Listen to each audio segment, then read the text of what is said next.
I'm a slave from a land so far. I was caught and I was brought here from Africa. I'm a slave from a land so far. I was caught and I was brought here from Africa. But it was lips like fire from the white slave master every day. I dung on my knees, weeks and weeks, before we crossed the seas to reach in the West Indies. And then he make me walk, and then I walk. Good Lord, no way. I toil hard each day. I'm dying. I'm crying, my love. Oh, oh, oh, oh.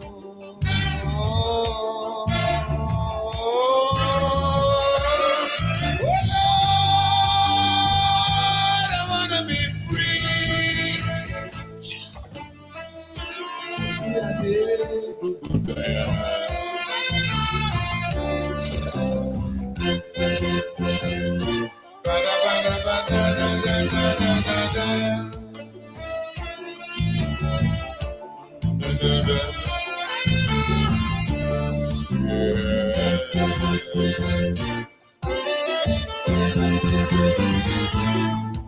Many times I wanted to run, but the English slave master standing there with the gun. Oh, I know he gonna shoot to kill. So I stay and I pray, but I'm planning still. I studied night and day how to break away. I got to make a brilliant escape.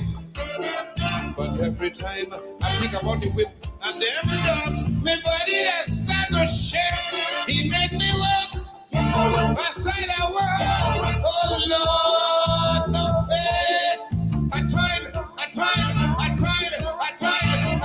hard each day. I'm dying. I'm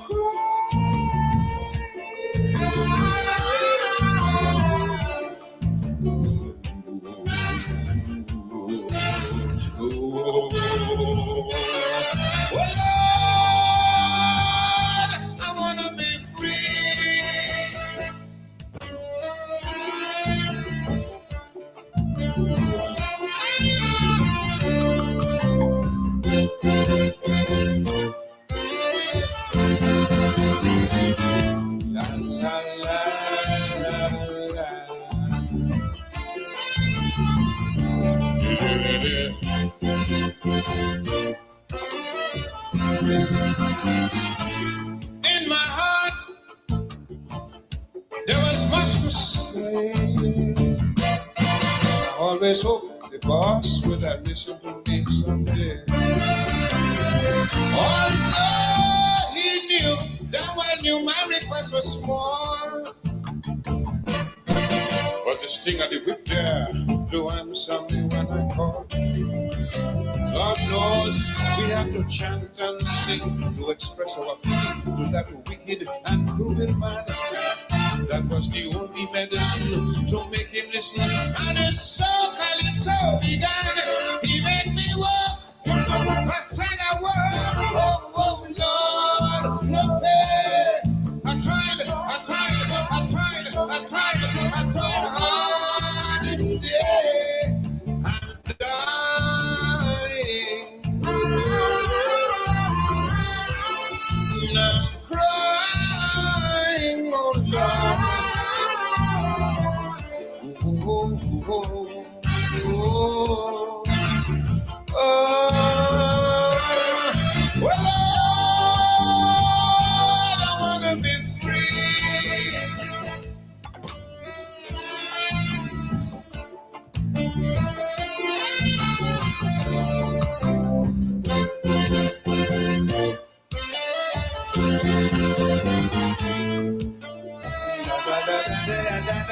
do I die?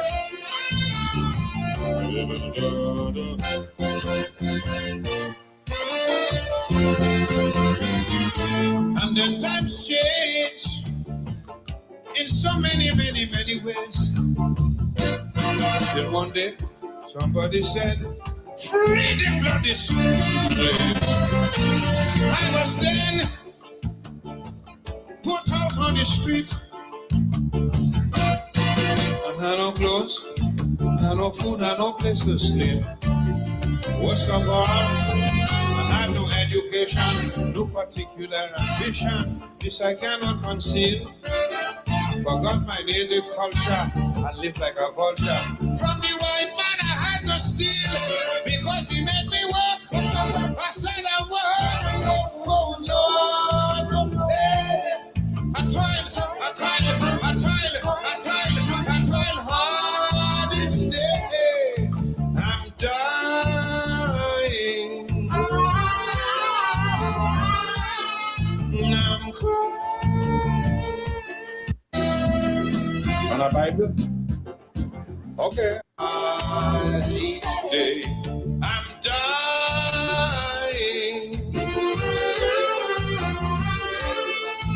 I'm crying, my love. Oh, oh, oh, oh,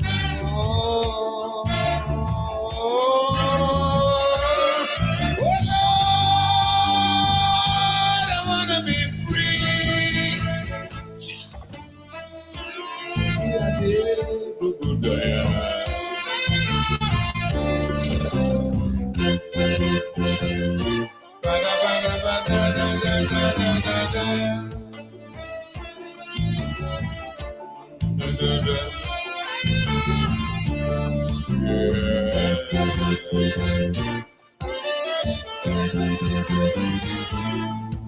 Many times I wanted to run, but the English slave master standing there with the gun. Oh, I know he gonna shoot to kill. So I stay and I pray, but I'm planning still. I studied night and day how to break away. I got to make a brilliant escape, but every time I think about the whip and them dogs, my body that start to shake. He make me work. I said I work. Oh Lord, no way. I tried hard each day. I'm dying. I'm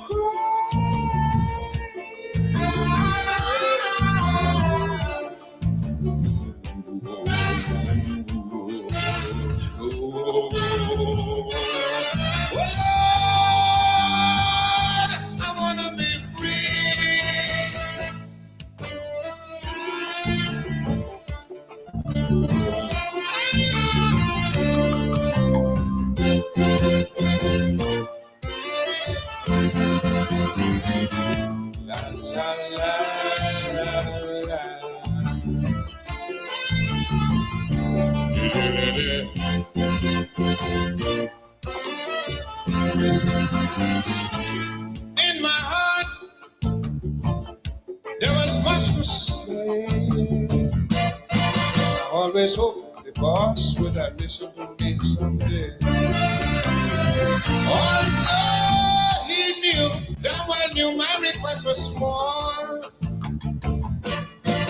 But the sting of the whip there to answer me when I called. God knows we have to chant and sing to express our feeling to that wicked and cruel man. That was the only medicine to make him listen. And his soul calypso began. He made me walk. I said I work. Oh Lord, no pay. I tried hard each day. I'm dying. I'm crying, oh Lord.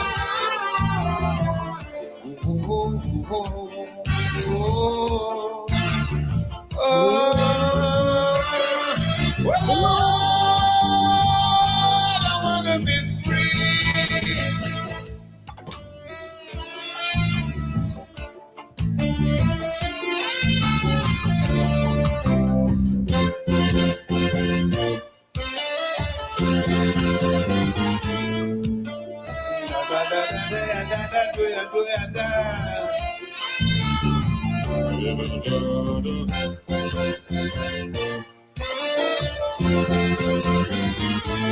then times change in so many ways. Then one day, somebody said, free the bloody slaves. I was then put out on the street. I had no clothes, I had no food, I had no place to sleep.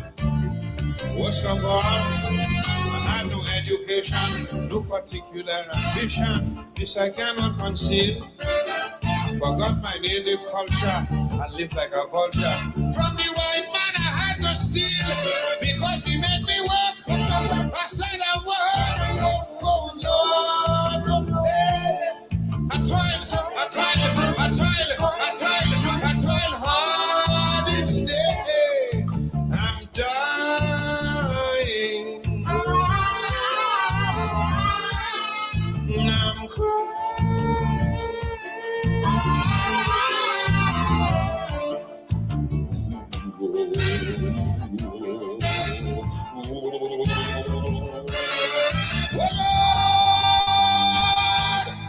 Be free.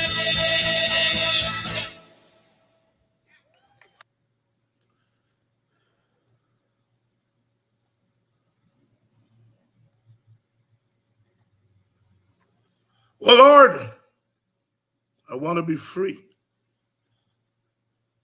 Oh, Lord, I want to be free.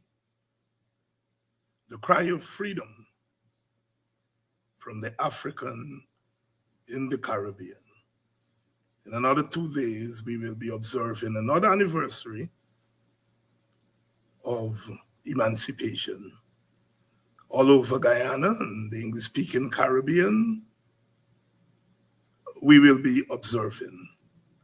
Some will be celebrating, others will be reflecting.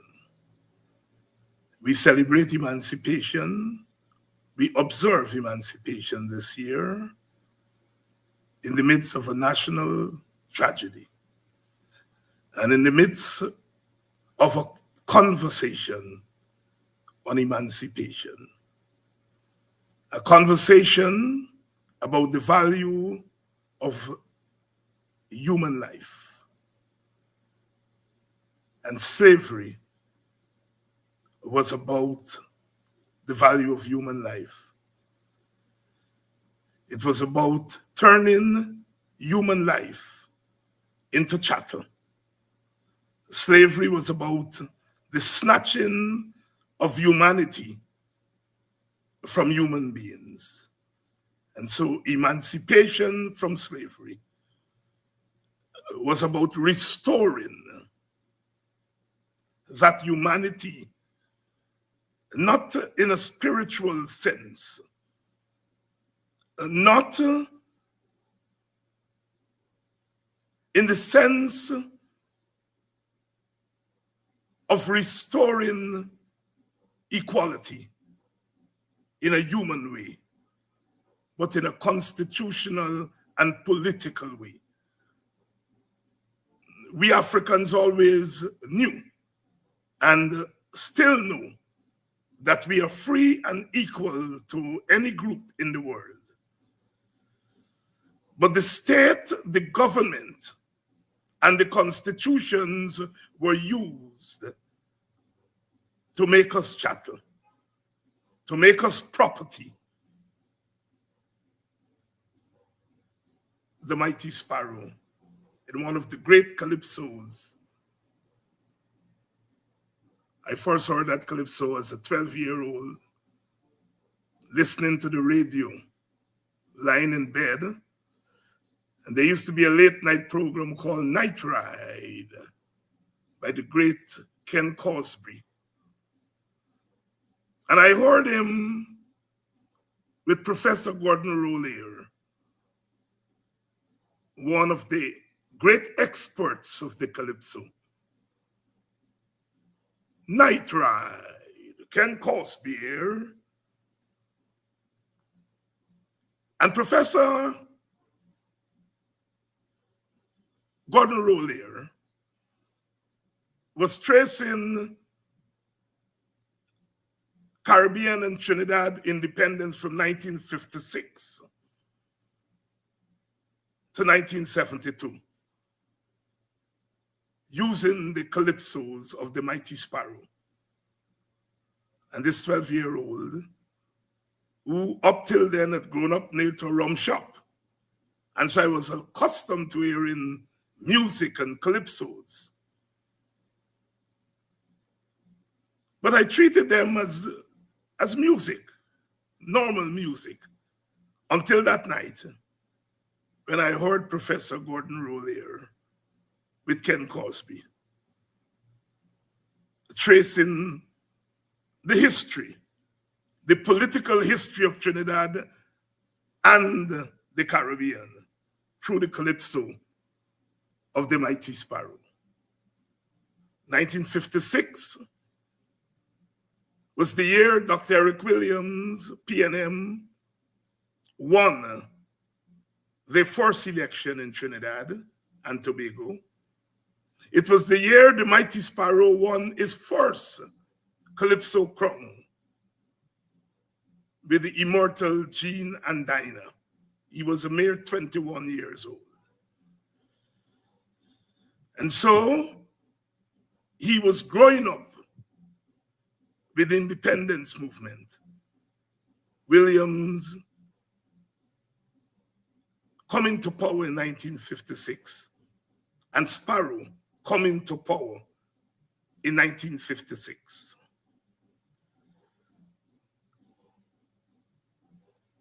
And from that day, the calypso and the meaning of it changed in my little boy's mind.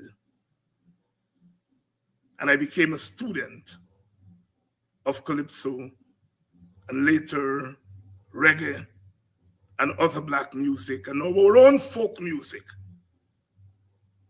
because I understood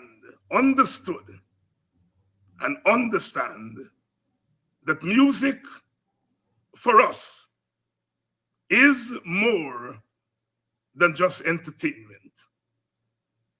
I later would broaden my gaze to include sports, cricket in particular,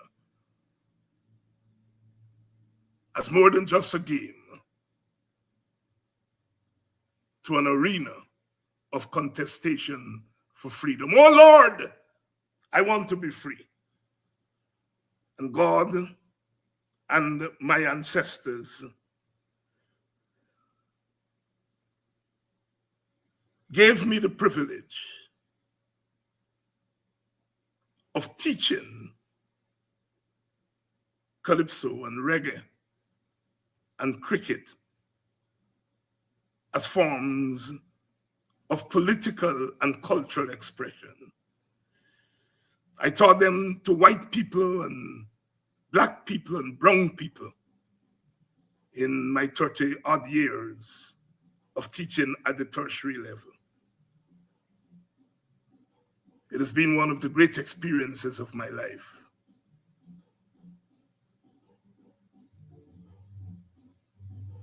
I heard some young people the other day debating among themselves about the meaning of a folk song. Sanko liki love upon the dam and the gala hala murder. Sanko by you better run. O Sanko by policeman a come. And some of the young people were saying it was a song of violence against women and we should not sing it. We should get rid of it. I didn't join the conversation because I think young people must have their own conversations and come to their own conclusions. But I realized that my work is not done.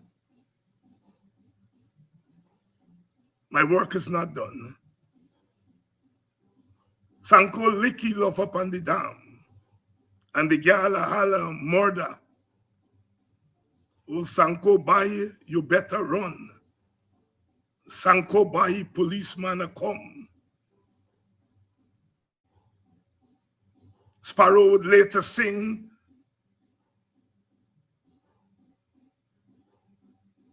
about the same topic.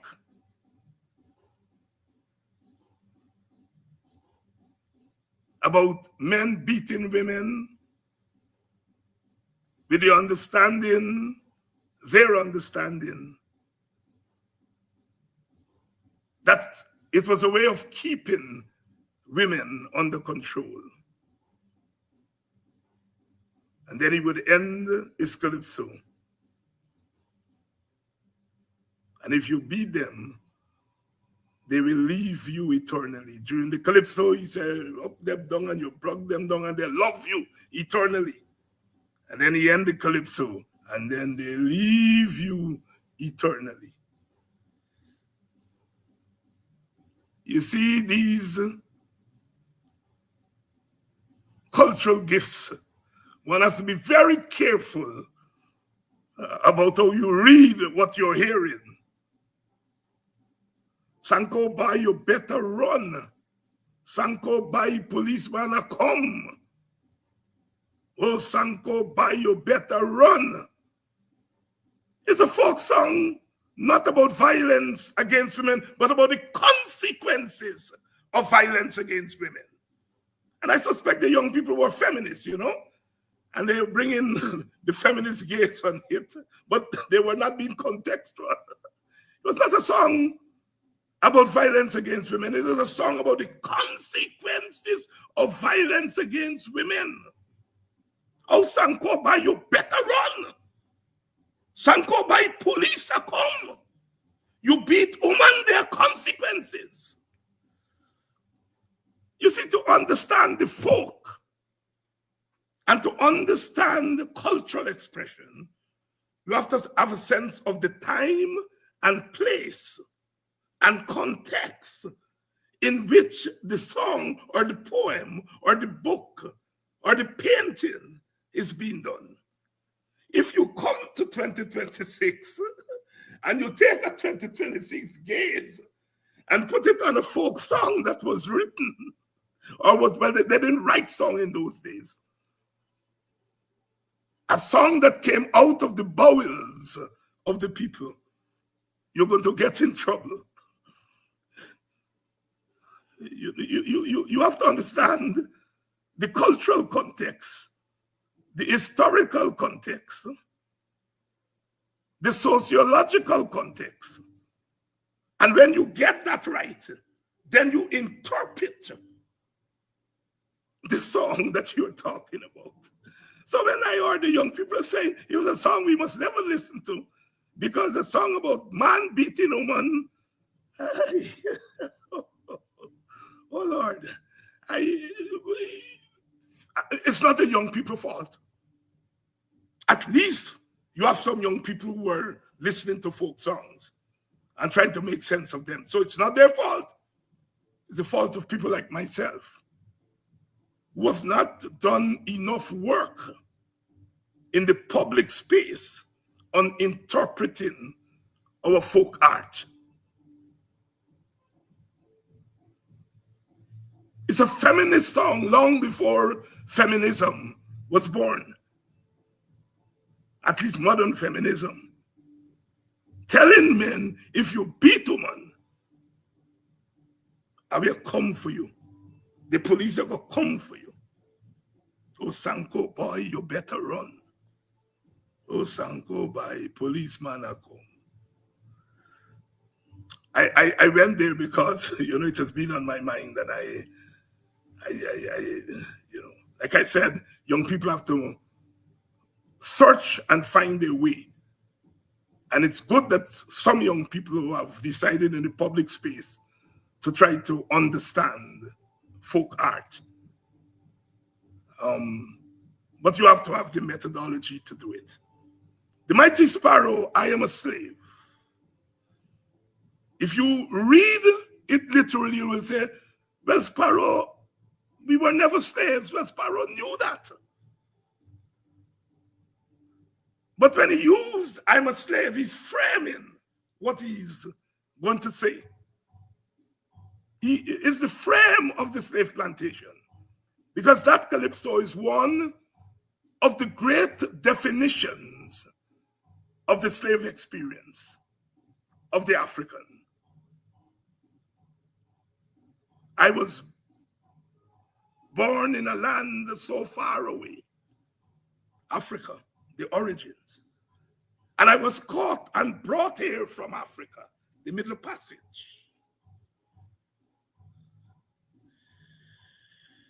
And having been brought here from Africa across the Middle Passage, they brought me to the plantation where they worked me, and I work and I work. Oh God, no pay. The economics of slavery, work and no pay.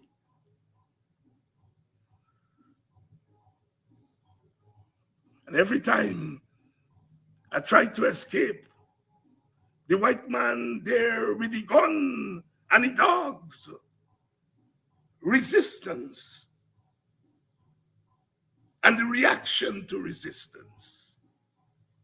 But I stay, and a planning still, resilience, perseverance, the permanency of resistance.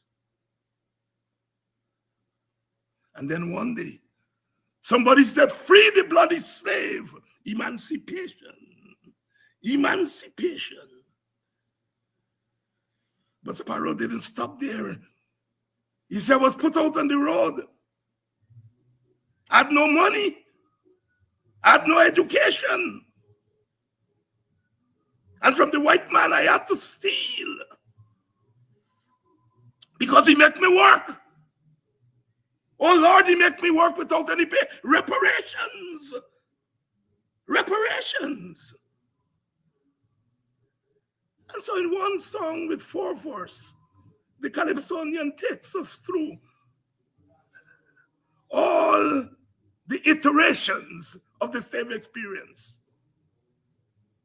From being caught in Africa, to the shores of Africa, through the Middle Passage, to the plantation itself, the economics of the plantation, the resistance of the plantation, right through to emancipation, and then post-emancipation.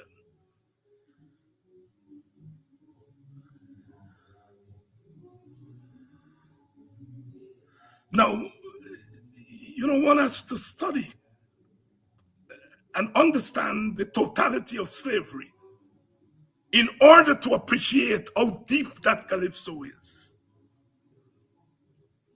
And that's why I say to my critics who are trying to talk about Black people, to say you can't talk about Black people if you don't understand the Black experience. If you never listen to the calypso, I am a slave, you will never understand the slave experience. If you have never read The Souls of Black Folk by W.B. Du Bois, or you have never read How Europe Underdeveloped Africa, or Capitalism and Slavery, you will never understand the Black man and the Black woman and the Black child. If you have never read The Scars of Bondage by Iyusi and Chaiko Kwayana, who argue that what we experience today is not slavery, but is the consequence of slavery, the scars of bondage. And that is why some of our East Indian brothers and sisters say, keep your mouth out, Black people's story. Because if you have not traveled with us and understand us, shut up and learn from those of us who have done so. One of the things that has hurt Freddie Kissoon is I tell him, keep your mouth out, Black people's story. It is not that an Indian should not speak about the Black experience, but ignorant Indian should not. And Freddie Kissoon is ignorant of the Black struggle, the Black experience. And so you should shut up. We are glad for the solidarity that you gave us when you were not a snake. But today you have become a snake precisely because your solidarity was surface. It did not go beneath the surface. And so it was easy for you to go and turn your guns on us, Africans. We thank you for the solidarity that you give us. But now that you've gone and you've joined the state to turn your guns against us, keep your mouth of black people business. I am not saying that people of another race cannot empathize with us, cannot cry with, oh God, I'm crying, oh Lord, I'm dying. If you're not an African, you cannot understand that experience. The white man could understand it, because it was the white man who was killing us.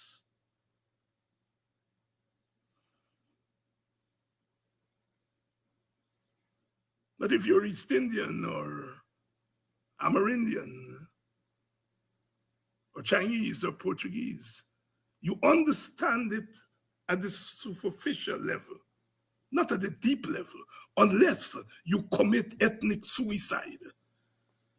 And there are Indians who have committed ethnic suicide. There are Chinese and Portuguese who have done so, who have immersed themselves ideologically and intellectually in the black struggle. Brother Bob Marley was born to a union of a white mother, a black mother, Sidela Booker, and a white man in his 60s, having sex with a black girl who was a mere 16 years old, and giving birth to Brother Bob Marley, who would later become one of the great spokespersons of African liberation. But Marley had to become black. He started out by saying, I'm a black, white, I'm a black, to later affirming his blackness when he joined the Rastafari movement. He worked out the confusion that mixed people have to work out.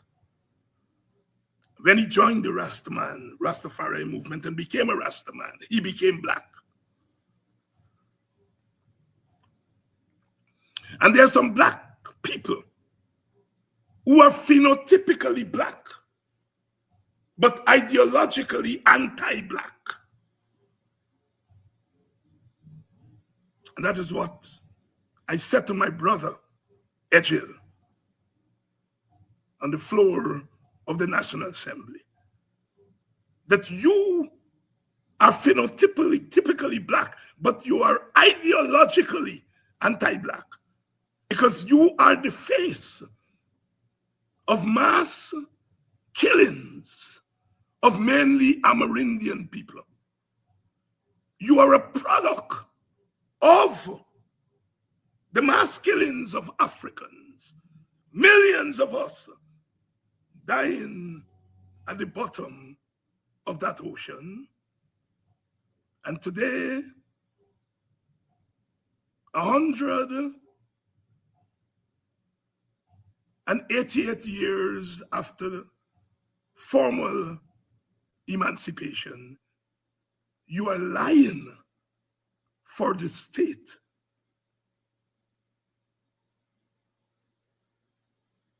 Which is presiding over the mass killing of Amerindian brothers and sisters.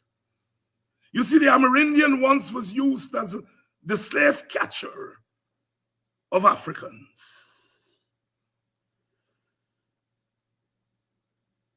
And today, I do not want Africans to be slave catchers of Africans or Amerindians or any race. We have no business being slave catchers. And that is the message I wanted to get to my brother my brother, and he's my brother at a certain level. He's not my brother at another level. My brother Egil, my brother Mark. That you do not preside over the mass killing of Amerindians. And then you do not preside over a state that catches 3 black brothers and charge them for murder, state murder of Amerindian people. You're performing the function of slave catcher by the state over Amerindians, and then slave catcher of your own brothers to face the might of the state.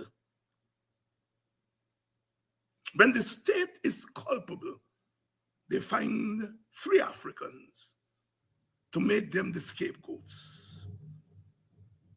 I was telling Brother One, Egil, and Brother Mark, and the other brothers and sisters on the side of the PPP. When the state commits heinous crimes, they make you the face of those acts. When the state advertises itself as progress, you are not the face of that progress. The Harbor Bridge was not named after Egil and Phillips. It was named after Jack Deo.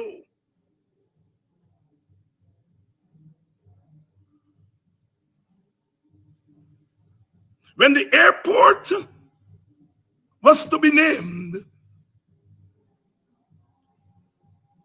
it used to be named Timeri. It was an Amerindian word. And they changed it to Jagan. Not Clinton Collymore, not Cyril Belgrave, but Cherry Jagan. When the symbols, the shiny symbols of the state are being named, they're named by the PPP after East Indians. Not Brindley Ben, not Downer, not C.V. Noons, but Cherry Jagan.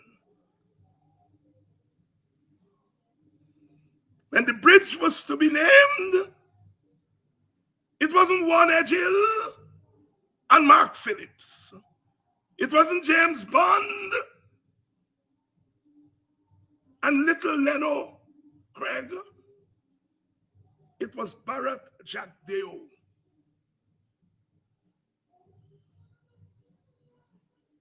But when that ferry went down 2 Saturdays ago,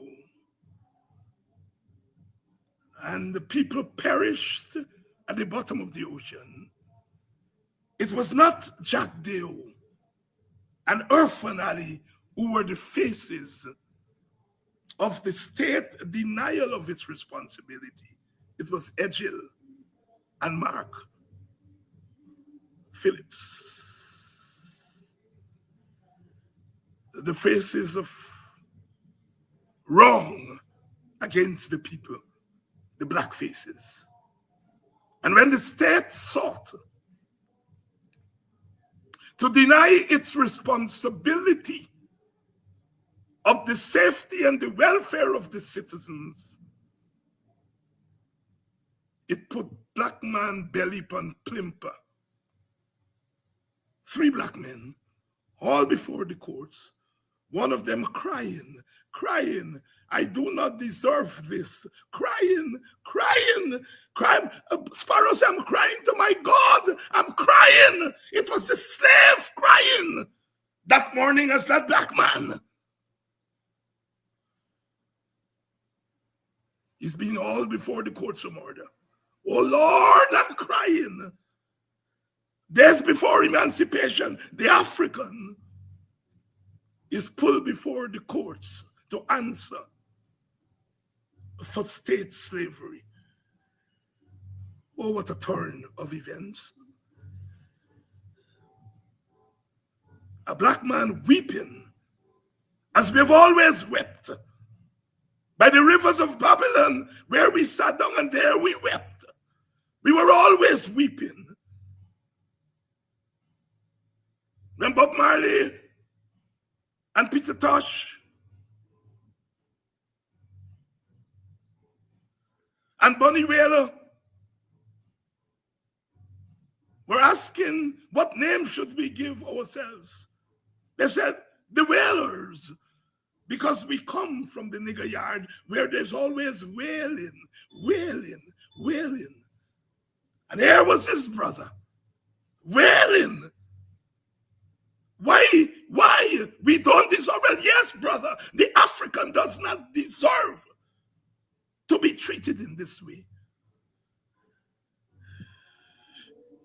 But the African in recent times has allowed himself, whether his name is Edgil or whatever name we give to ourselves, Kwame or Kimona or whatever names of them, we have allowed ourselves to be dragged into being used as the face for what is wrong in this country.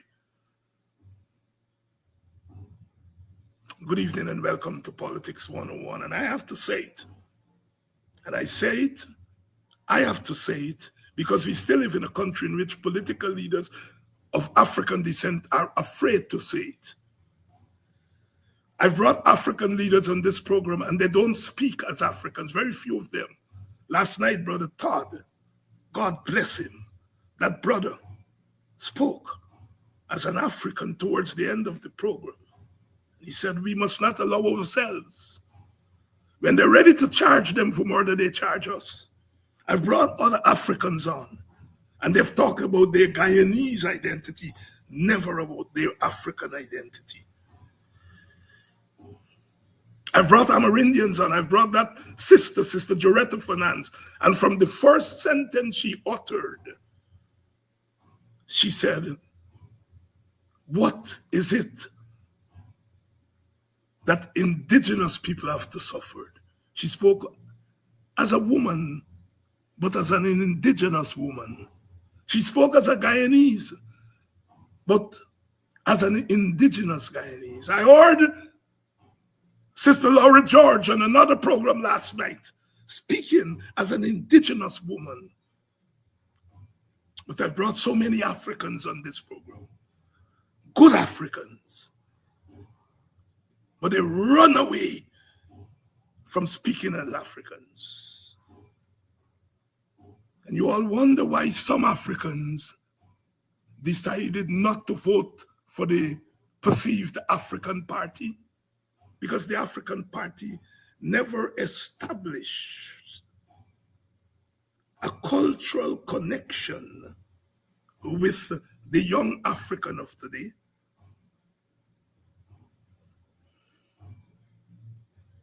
And so they're bereft of African consciousness. They fell for the deracialization project that is in full flow in Guyana. The deracialization of the African. The PPP has decided that the way to break the PNC and to break black organization, to break black power, is to deracialize the African. That is to make the African not racially conscious of who he is and what is happening to him. They've embarked on that. And they've reaped some success in the electoral arena. They got a critical mass of Africans to vote against Africans. My brother, my friend, the former president, Donald Ramotar, he said, the PPP beat the bush and wind catch the bird. They knew what they were doing. They were and are on a project in a racialized society to de-racialize the African while racializing the Indian. The Indian didn't run behind Mr. Mohammed because they're racialized. And they know that going and supporting Mr. Mohammed would break Indian racial solidarity. And they look across and saw some of their African brothers and sisters breaking African solidarity electorally. Because we have to distinguish between electoral action and other forms of political action. At the electoral level in 2025, the African in a significant way broke African solidarity and in the process handed on a platter state power to Indians. It is one of the actions that Black scholars and Black thinkers will spend the next, I hope, 30, 40 years analyzing. Some will see it as a positive action. Some will see it as a negative action. But it was a consequential action because it allowed the space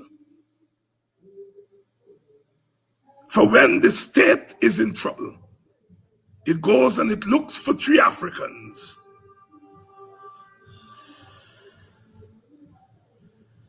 and made them the scapegoat.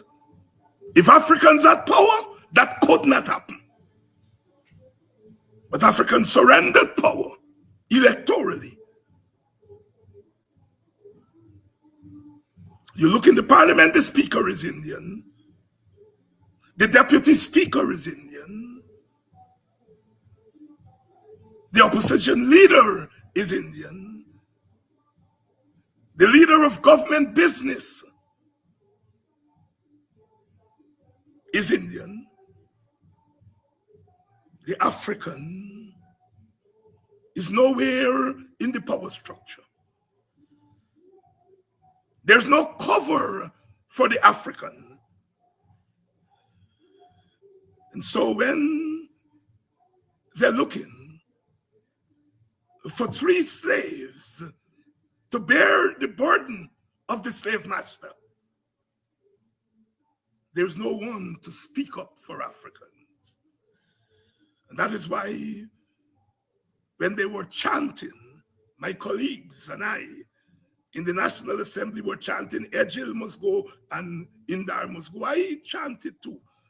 But I also said, which the media will never carry, that you all have murdered 400 Africans and now you've murdered 100 Amerindians.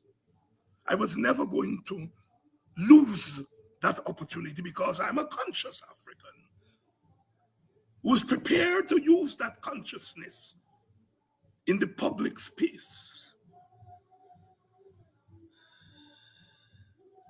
Good evening and welcome to Politics 101, wherever you're joining us from. I am so grateful to you.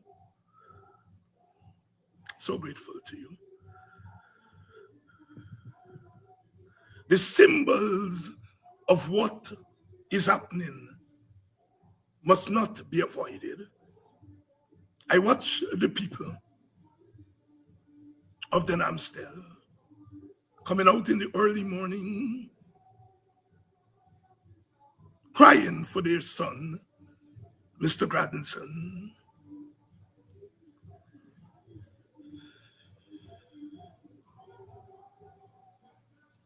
I shed a tear. I'm glad that they came out. But when I was busting my liver string, along with others, and Vincent Alexander and Takuma Ogunse and Sister Olive Sampson and many others whose names I don't have the permission to use.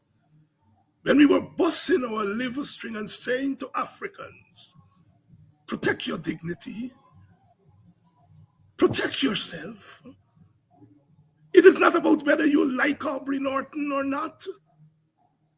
There are lots of African leaders I don't like politically. But when you use your votes to weaken yourself, they then snatch your son, charge him for murder, for an action that was done by the state. Then you are left in the wilderness to cry, oh Lord, I want to be free.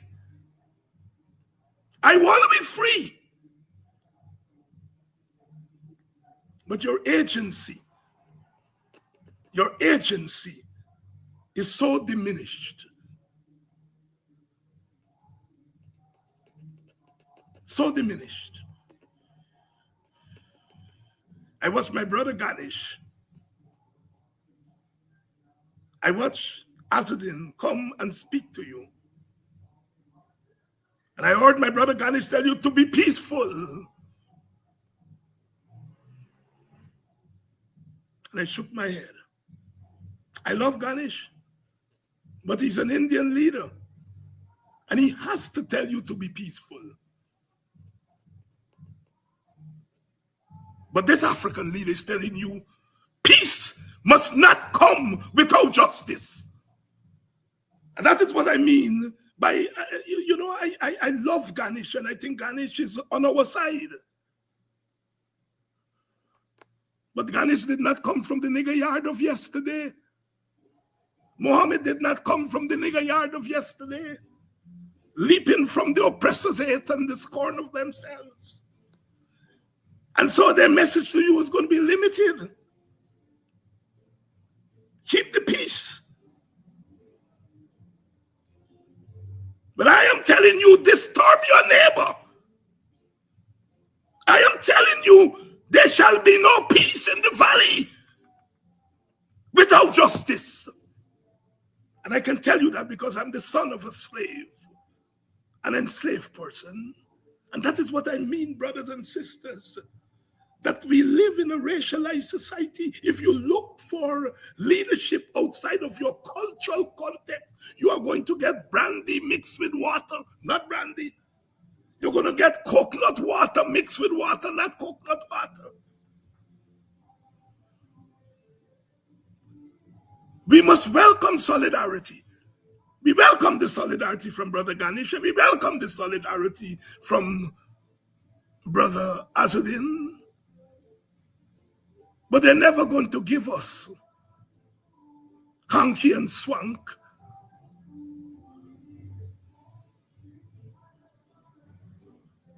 They're going to give us sugar water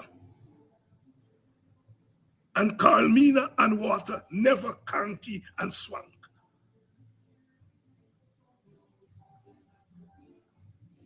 I'm saying these things tonight because I could say it. I've been hung and suffered there, as they say, hung and suffered there. And I don't care, I speak it as it is. Thank you, Ganesh, for going to Denamstel. Thank you, Azadin.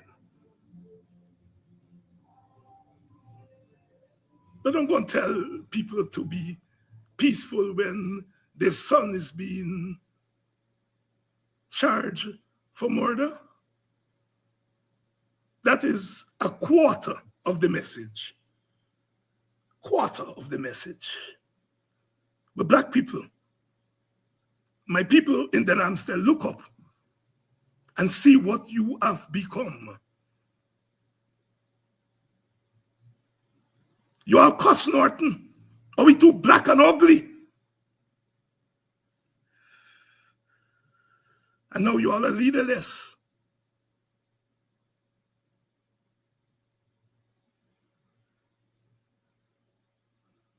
We got to move better. We have always been grateful as an African people to those who stand with us.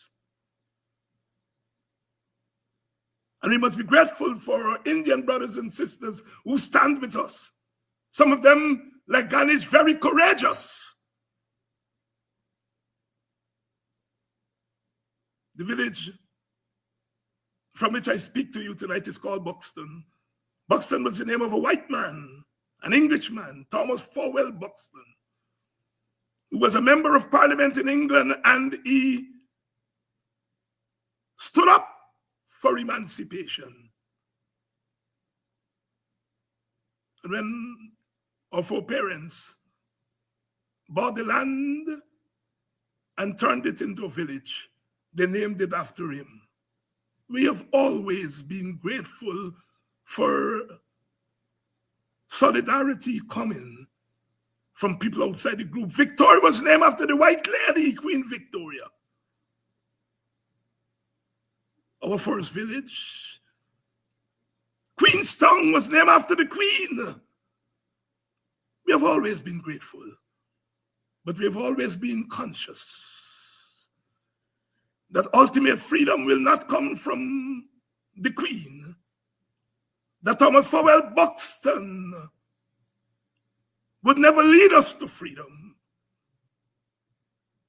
That it was the Coffees and the Acrobras and the Atta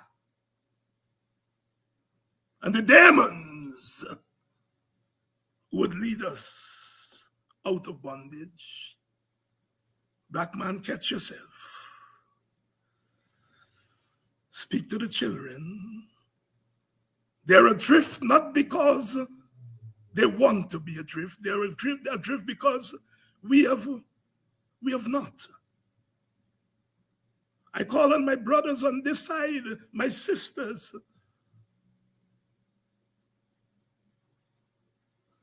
Call the African by her name, his name. Cuddle the African and say, brother, sister, you are adrift. Come home. Come home.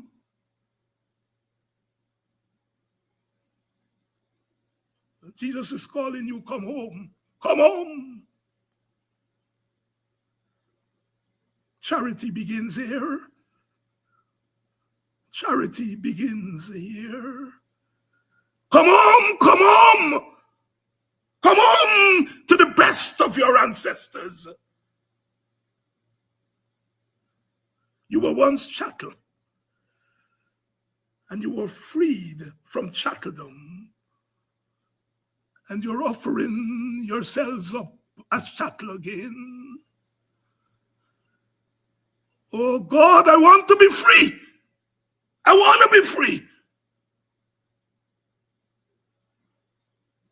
I don't want to be a slave again. Those were the cries of Mr. Grandison and others as they were hustled to jail.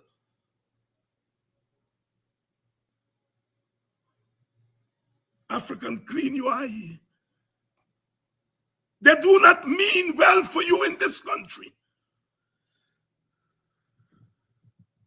And they will only mean well for you when you mean well for yourself and you fight as an African. Only then you will be accepted into the kingdom of Guyana. When you fight as an African, then you strengthen your Guyanese-ness.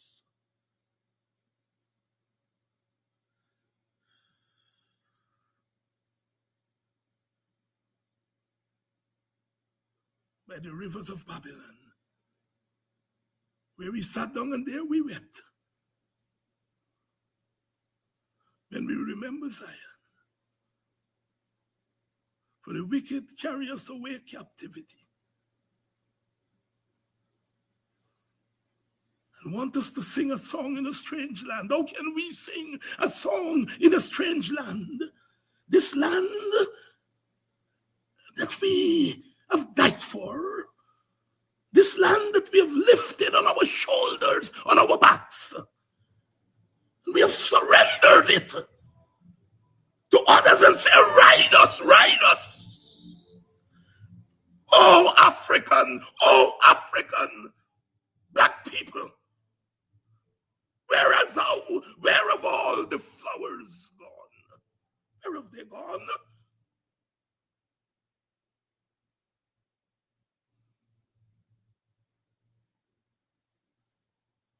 When they're ready to jail, they jail you. When the police wants to be happy with a trigger, they shoot you. When an African shoots an African, the law goes asleep. When an Indian dies, the law comes alive.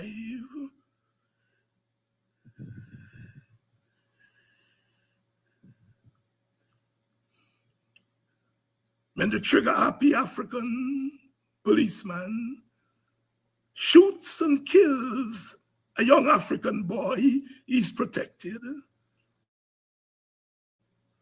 But the African at the wheel of a basket fetching water. And the basket sinks because baskets can't fetch water. The state does not protect that African. Then I'm still, the state does not protect that African. Black man, black woman,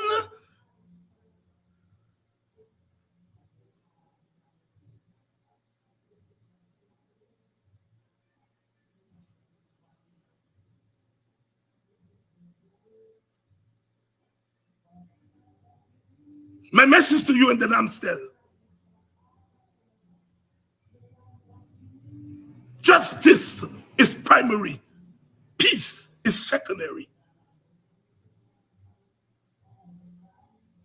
Justice is primary. Peace is secondary. I love you, Ganesh, but don't go to the Amstel and tell my people that peace is primary and justice is non-existent.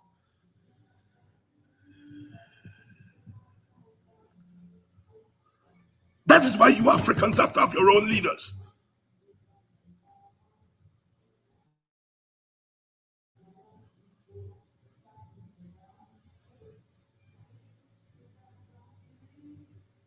And you walk away, some of you, from your electoral leaders last year. You walk away, think that you are cute.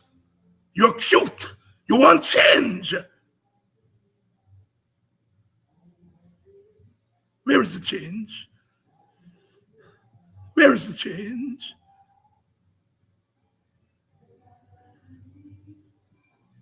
Where is the change?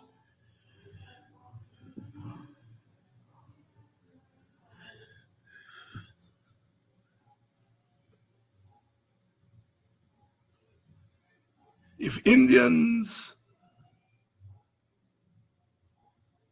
had moved away from the PPP and walk over to African land and join hands with Africans and say we are overthrowing the system, I would be at the mountaintop. But when Indians stay put and Africans want to be false gladiators, we end up where we are. We end up with Grandison and his two comrades going to jail for a murder that was committed by the state and not by them. Oh, Africans, why? Why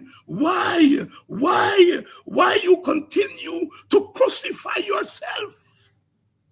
Why?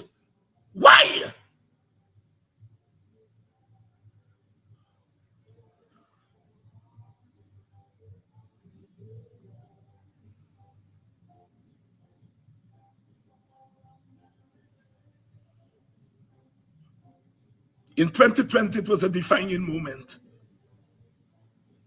Our two major parties watched each other in the eye. And both of them said, we will not blink. I will not blink. And for 5 months, they watched each other and said, I will not blink.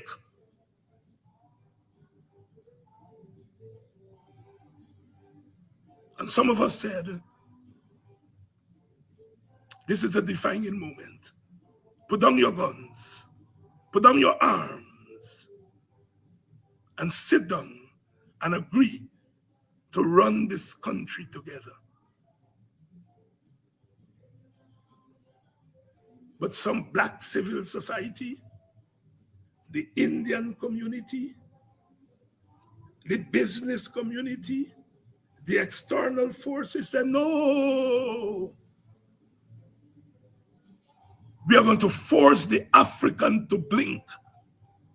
And the African blinked, and the government was handed to the leaders of the Indian community. That's what happened in 2020.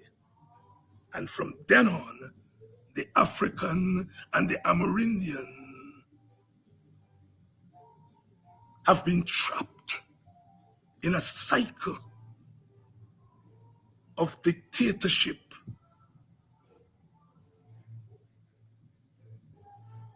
They are the poorest of the poorest.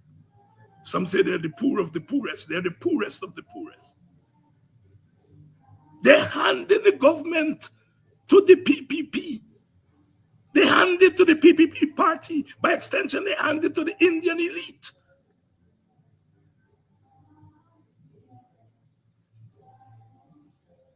Who have decided that they and they alone have the wisdom to run the country. The boat capsized.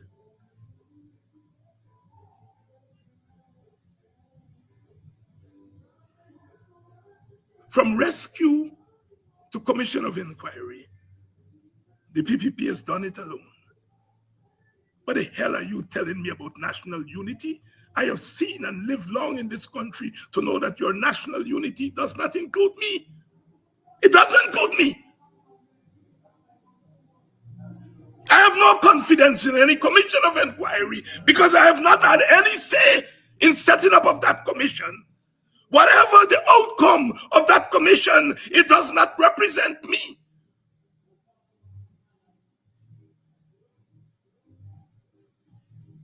So you all know from now that I am not accepting the verdict of that commission of inquiry.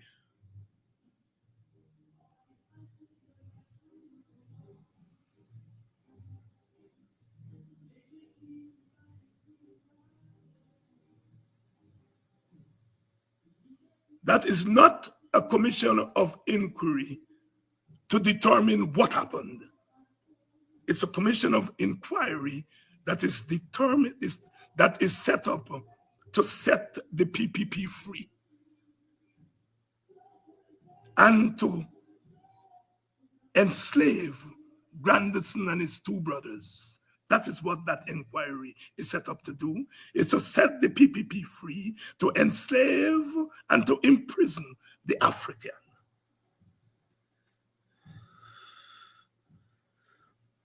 It's a commission of inquiry that is intended to say that the Amerindian killed herself and himself.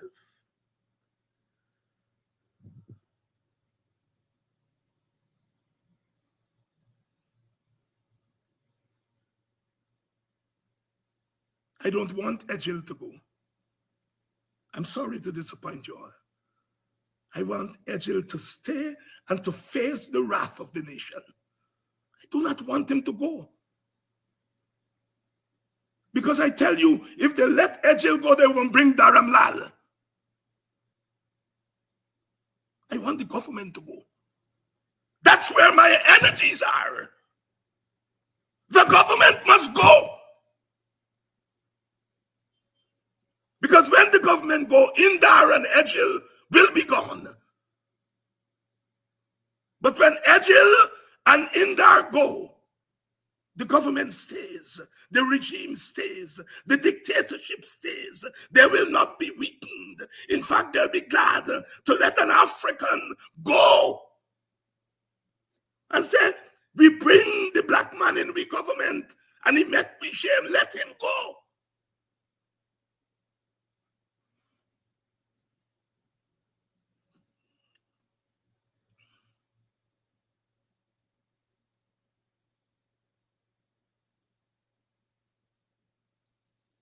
When you don't get mama, you have to stop granny. When you don't got mama, you got so granny. For me, Edgel and Indar must go is a slogan that is a means to an end. I'm interested in the end. That is, the government must go. When you hear me say Indar must go and Edgel must go, read it to mean the government must go.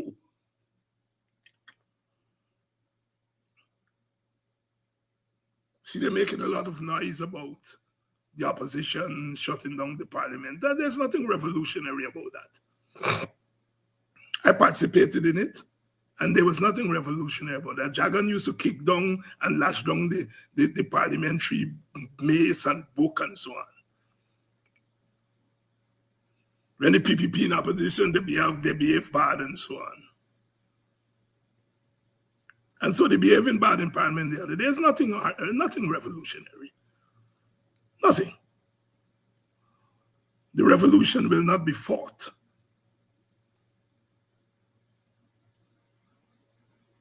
At Artachon. The revolution has to be fought on the streets, in the villages, in the towns, in the wards.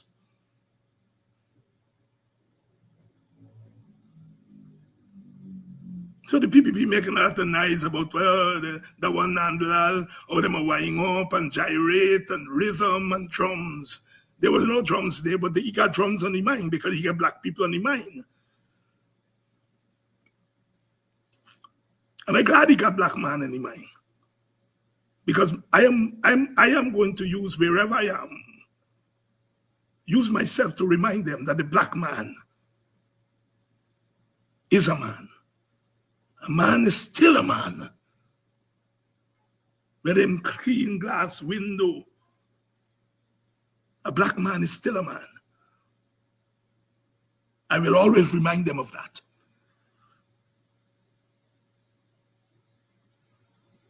That they must always look over their shoulder for the African, even if it's one.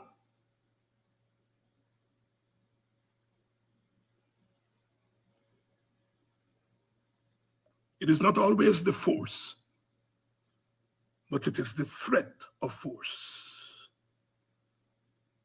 When they say peace, I say justice.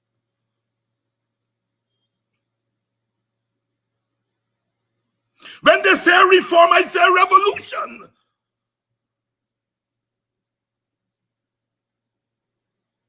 When they say accommodation, I say let us stay apart until we have the keys that bring us together as equals. Stand firm.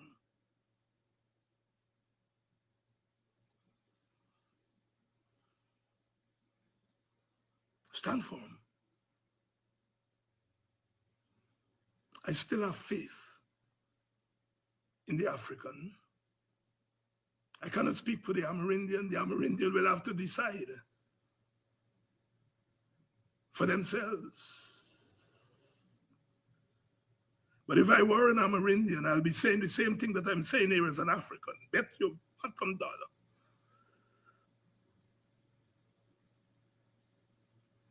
I'm not teaching you to be cowards.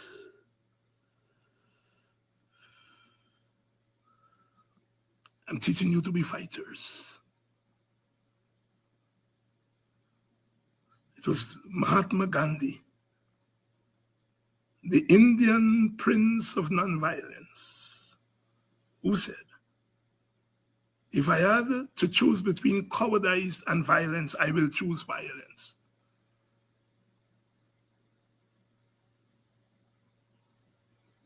It is the African Prince of Nonviolence, Brother Martin, who said, the white man cannot go out and cause trouble, set fires, and want me to turn up as a fire engine.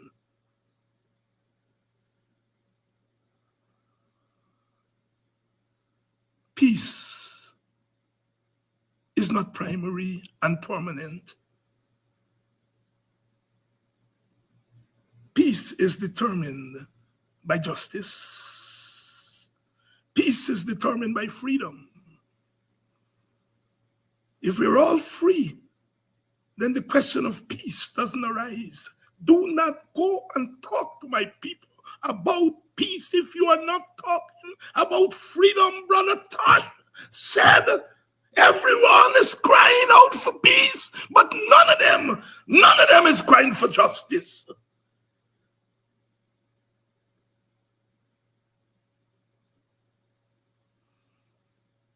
We are reaching the tipping point.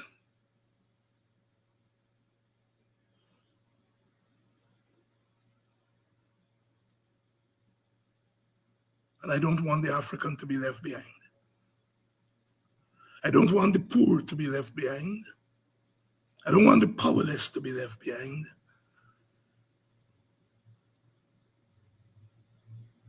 We shall overcome, yes, we shall overcome, but we will only overcome when we decide that we are going over yonder and standing up as men and women with dignity.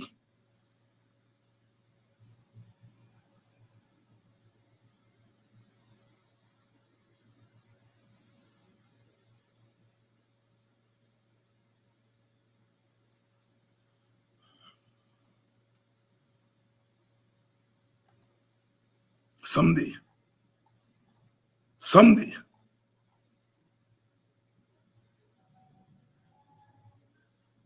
we would not be able to run anymore.